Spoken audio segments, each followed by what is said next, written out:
네, 최초의 공산주의자죠. 공산주의자의 초보적인 모델을 정립한 바베프에 대해서 알아보겠습니다. 이 바베프는 루소부터 로베스피에르, 바베프, 부오나로티, 블랑키, 가이틀링, 마르크스로 이어지는 공산주의 사상의 형성에 있어서 매우 중요한 사람입니다.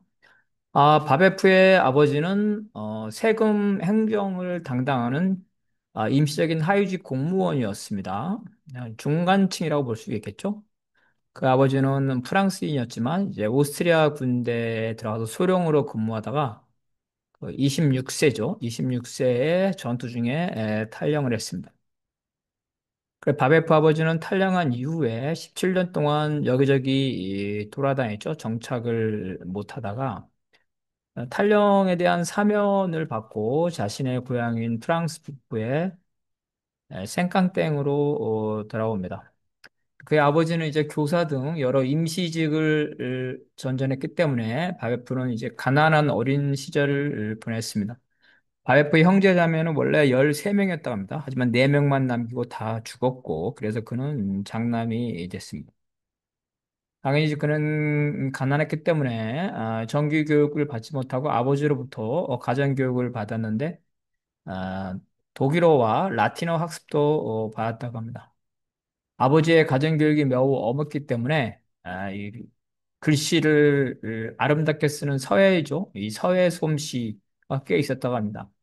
이 당시에는 인쇄라는 것, 그죠? 인쇄라는 것이 흔하지 않기 때문에 책들을 이제 글로 쓰는 거죠. 손으로 쓰는 것들. 이런 것들이 되게 중요했죠. 그래서 글 쓰는 것, 서예가 되게 중요했는데 그 서예 학습을 아버지로부터 받았다는 겁니다. 그래서 이런 글을 잘 썼기 때문에 문체가 뛰어났기 때문에 12살부터 귀족의 하인으로 일하면서 책들을 필사하는 일을 담당했다. 인쇄가 일반적이지 않았기 때문에 책들을 손으로 복사하는 거죠.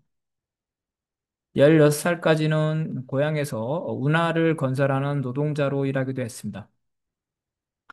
이러한 하류층 경험으로 인해서 바베프는 어릴 때부터 이 빈부 격차와 신분 차별에 대한 저항 의식이 생겼다고 합니다. 17살에 토지의 행정을 담당하는 이 공증인이죠. 우리로 치는 공증인을 돕는 사무직 직원으로 이렇게 심부름하는 거겠죠. 그렇게 일하다가 19살에는 직접 이러한 공직인이 되기 위해서 수습 공무원 생활을 시작합니다. 약 1년 동안 무급으로 수습으로 한 다음에 이 저임금을 받는 임시직이죠. 임시직에 취직했다고 합니다. 이제 21살에 토지의 행정을 담당하는 공직인 자격을 획득해서 독립적인 사무실을 냈습니다. 지역에서는 이제 업무 능력을 인정받았다고 합니다. 예를 들어서 우리로 치면 뭐 법무사나 아니면 뭐 토지 감정인 뭐 이런 등기 업무 이런 것들을 하는 거겠죠. 그는 22살에 이제 거의 문맹에 가까운 철물상의 딸과 결혼했습니다. 바베프의 부인은 바베프가 사형당할 때까지 5명의 아이를 낳았지만 그중에 3명만 살아남았다고 합니다. 바베프가 이제 여러 귀족들의 토지 행정을 맡으면서 공직인으로 전문가로서 성공하고 가난에서도 벗어나게 됩니다. 1785년, 1785년은 25살이죠. 파리에서 북쪽으로 139km 떨어진 후아라는 시에서 천물점을 임대해서 그 일부를 토지 행정을 담당하는 자신의 공증사무실로 개업을 합니다. 1785년이면 프랑스 대혁명이 일어나기 4년 전이죠. 공건 제대에 반대하는 혁명적인 계몽주의 신문과 잡지가 곳곳에서 발행되고 있었습니다. 바베프도 이런 신문과 잡지를 읽으면서 자신의 혁명관을 형성하기 시작합니다. 그는 루소의 공화주의와 이 평등 사상에 대한 강력한 옹호자가 됩니다. 1787년 바베프는 한 편지에서 자신의 자녀들에게 이제 루소의 에밀론이라는 특히 여성 교육에 관한 책인데요. 교육론에 관한 책인데 이 에밀론에 입각해서 가정교육을 하고 있다 이렇게 자랑 삼아 얘기했습니다. 또한 그는 이제 자신의 직업적인 경험, 귀족들의 토지 관리죠. 이런 걸 통해서 토지 소유자와 영주의 특권에 대해서 비판적인 관점을 지니게 됩니다.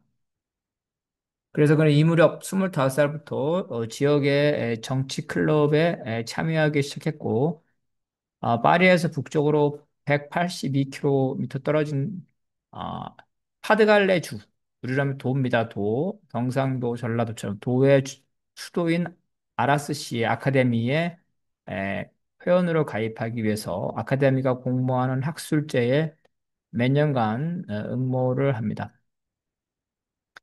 이 아라스시의 아카데미의 총무가 두베라는 사람인데요. 이 사람은 음, 바베프보다 18살이 더 많네요. 그렇지만 이제 오랫동안 살아서 1817년까지 살았네요. 아라스 아카데미에서 로베스피에르, 바베프 등과 교류하면서 이들에게 많은 영향을 줬다는 겁니다. 그 당시에 로베스피에르 역시 아라스 아카데미의 총무를 역임했기 때문에 로베스피에르와 바베프는 서로 교류를 했다는 겁니다. 양자 모두 루소의 사상을 신봉하고 또 자신과 같은 정치 사상가가 덕치를 실현해야 된다고 믿었어요. 루소에 따르면 덕이 있는 사람이죠. 이러한 덕이 있는 지도자가 일반 일반 의지를 받들여서 통치를 해야 된다는데 이러한 것들을 믿었다는 겁니다.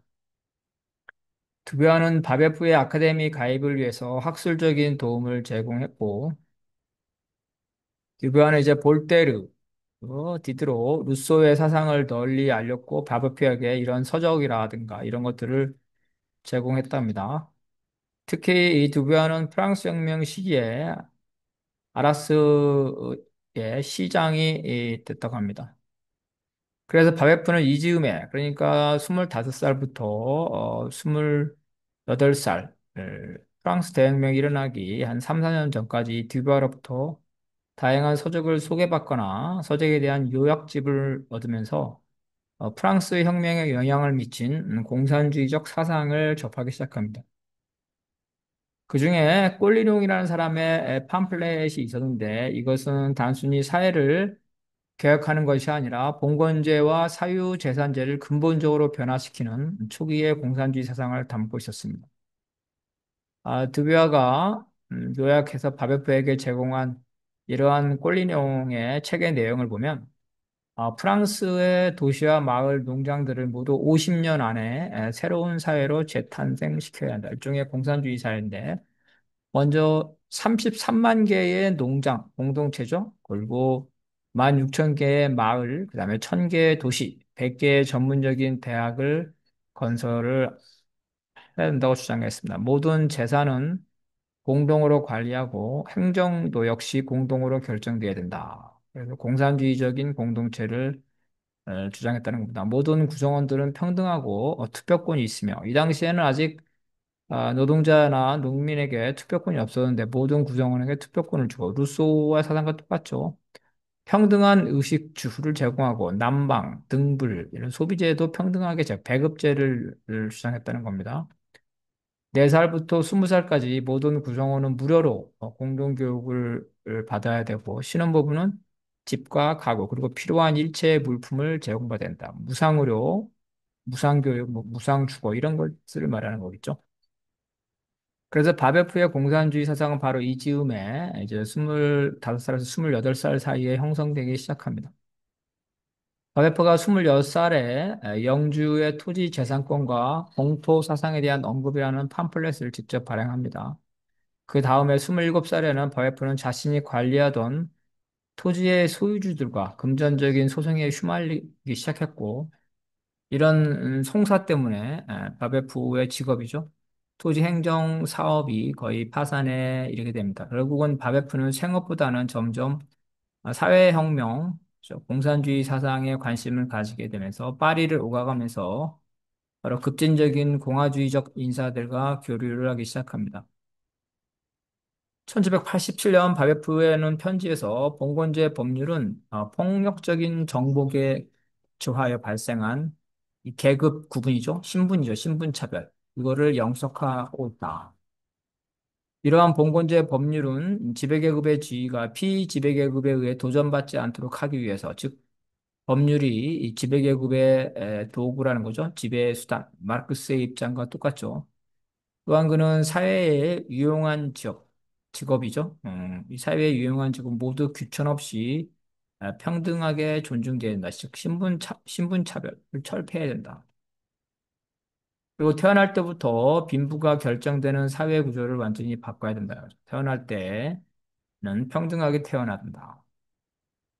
28살에 바베프는 드부야에게 아라스 아카데미의 논술 공모 주제를 제안하는 편지에서 절대적인 사회평등을 옹호하면서 자기 자신을 스스로 봉건죄와 귀족죄의 노골적인 적이라고 규정했습니다. 여기서 중요한 거는 바베프가 단순히 봉건제도와 귀족제도를 비판한 것이 아니라 더 나아가서 절대적 평등이죠. 부르주아 민주주의가 아닌 자본가죠. 자본가. 경제적인 차별과 빈부격차를 인정하는데 이러한 자본주의적 생각이 아니라 절대적인 사회평등, 공산주의 사상을 가했다는 겁니다.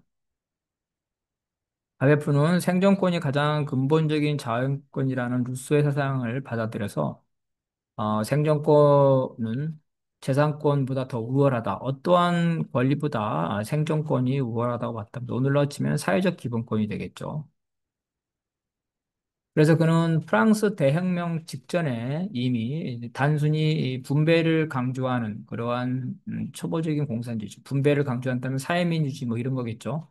수정자본주의 이런 정도가 아니라 생산수단의 소유와 사용이 집단적이어야 한다는 이러한 공산주의죠.